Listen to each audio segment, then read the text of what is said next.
Swami Vishnu-devananda's Meditations and Mantras, the M&M, is now an audiobook.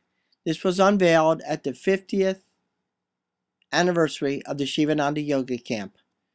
We'd like to thank narration by Karuna, the Sanskrit by Prema, and edited by Ananda from Montreal.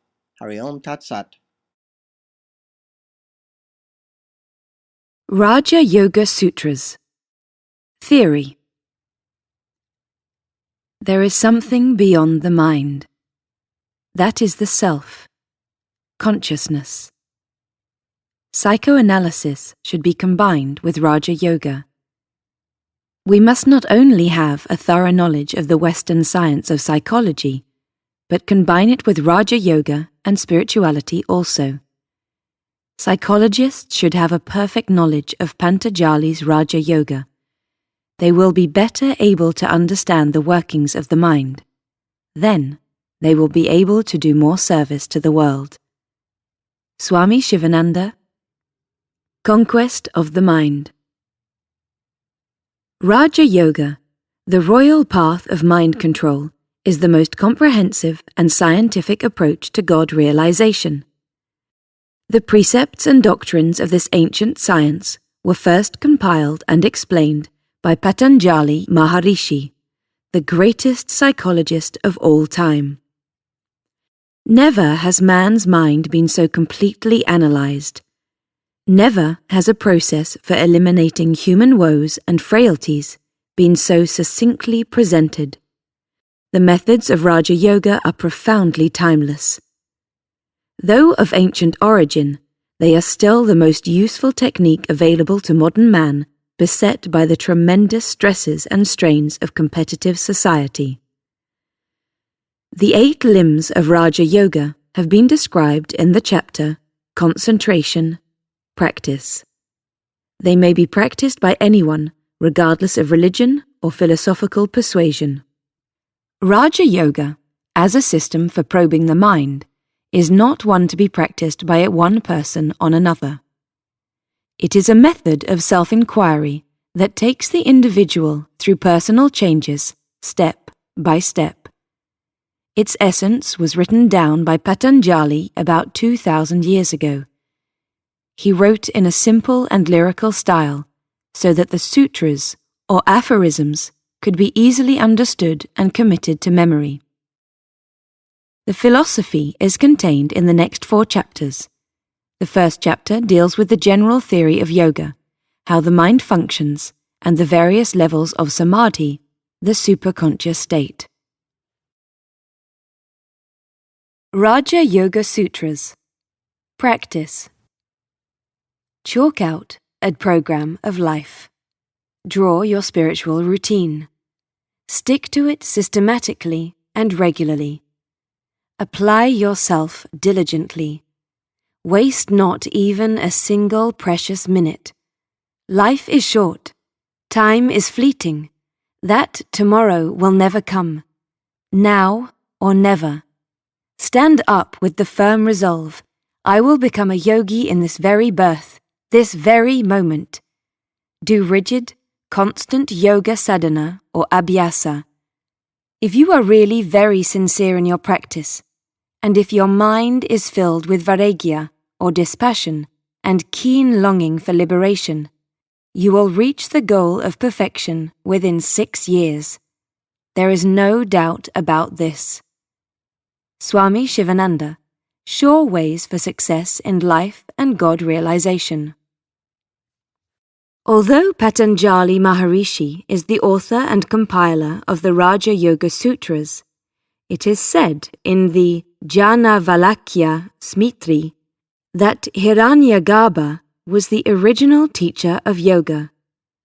Hiranyagarbha is the cosmic mind, or cosmic intelligence, also called Brahman. He is the sum total of all the subtle bodies, the highest created being through whom the Supreme Being projects the physical universe.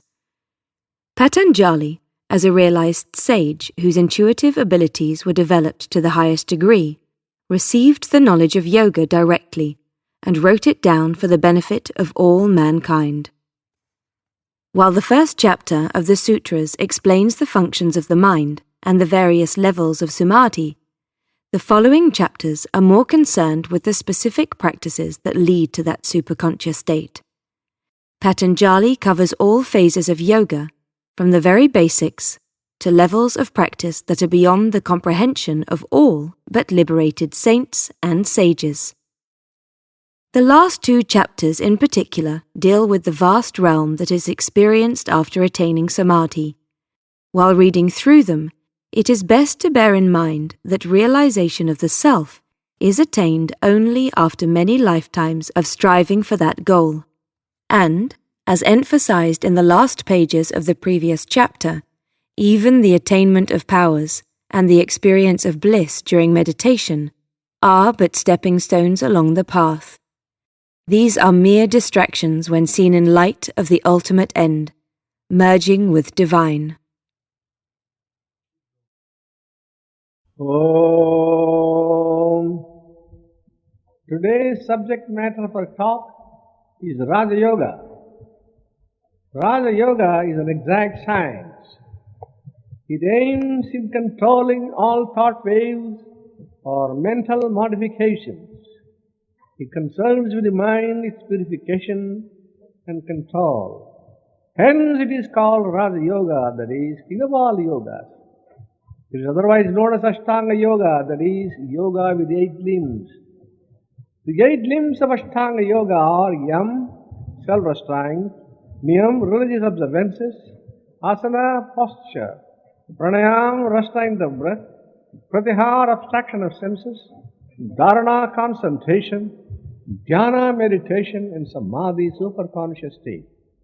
Yam is practice of ahimsa, non-injury, satya, truthfulness, asteya, non-stealing, brahmacharya, celibacy, and aparigraha, non-covetousness, in thought, word, and deed.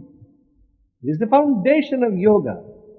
Niyam is observance of the 5 canons, namely Saucha, internal, external purity, Santosh, contentment, Tapas, austerity, Swadhyaya, study of religious books, and repetition of mantras, and Ishvara Pranidhana, worship of God, and self-surrender.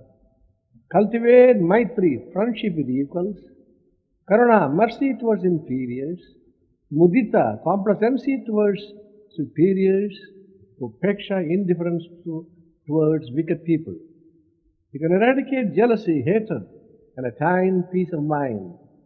Ascend the ladder of yoga patiently through its different rungs and attain the highest summit of the ladder, namely Asampragyana Samadhi, wherein all samskaras, impressions, which bring about successive births, are absolutely freed up. If you really aspire to unfold the lurking divinity within, if you really want to get rid of the meshes of the samsara, you must know the technique of thought control which is embodied in the system of Raja Yoga. You must know the ways of right living, right thinking, right speaking, and right acting. You must practice the 5 rules of Yama, of right conduct, or Sadachara. You must know how to withdraw the mind from external objects and fix it on one point. You must know the right method of concentration and meditation. Then alone you can be really happy. Then alone you will have power, independence, and serenity. Then alone you will attain immortality, freedom, and perfection. A knowledge of the ways and habits of the mind and its operations, the laws of the mind, and the methods of mind control and mental discipline is very necessary if you want to enjoy real happiness and peace of an untroubled and abiding nature. Practice Raja Yoga, control the thoughts, discipline the mind, meditate regularly, and attain independence, immortality, freedom, and perfection. Om. About the author. In 1957, Swami Vishnu-devananda set out from the foothills of the Himalayas to carry out the bidding of his guru, H. Sri Swami Shivananda Ji Maharaj. His instructions were, spread the seeds of yoga in the West. For 37 years, Swami Vishnu worked tirelessly as an active and dedicated spiritual teacher. He travelled around the world many times teaching yoga and establishing centres and ashrams where his master's work could be carried out. Swami Vishnu-devananda was born in the South Indian state of Kerala on December 31st, 1927. After completing school, he entered the engineering corps of the Indian Army. It was while he was in the army that he first met his guru, Swami Sivananda, one of the great saints of modern times. After being discharged from the army, Swami Kutuner, as he was then known, taught school in his native Kerala for a short while before entering the Sivananda ashram in Rishikesh in 1947. Within a year, he had renounced all things of the world and embraced a life of sannyas on the auspicious night of Maha Shivaratri. At that time, he was given the name of Swami Vishnu-devananda. Remaining at the ashram for 10 years, Swami Vishnu was the first professor of Hatha Yoga at the Yoga Vedanta Forest Academy. He held a number of other positions at the ashram, including acting as personal secretary to his master, Swami Sivananda. Upon leaving India for the West, Swami Vishnu-devananda spent a year travelling, lecturing and teaching yoga in Sri Lanka, Singapore, Hong Kong, Indonesia, Australia and Hawaii. Arriving in San Francisco in 1957, Swamiji taught himself to drive and spent the next year driving throughout North America, studying the lifestyles of its people. It soon became apparent that Westerners were so caught up in the whirlwind of their lives that they neither knew how to relax nor how to live healthy lives. Swamiji devised the concept of the yoga vacation and set about establishing places where people could have a complete rest of body, mind, and spirit. Several Shivananda ashrams were established based on the 5 principles of yoga: proper exercise, asanas, proper breathing, pranayama, proper relaxation, shavasana, proper diet, vegetarian, positive thinking and meditation, Vedanta and Dhyana. Within a few years, the Sivananda Yoga Vedanta centers and ashrams had been established.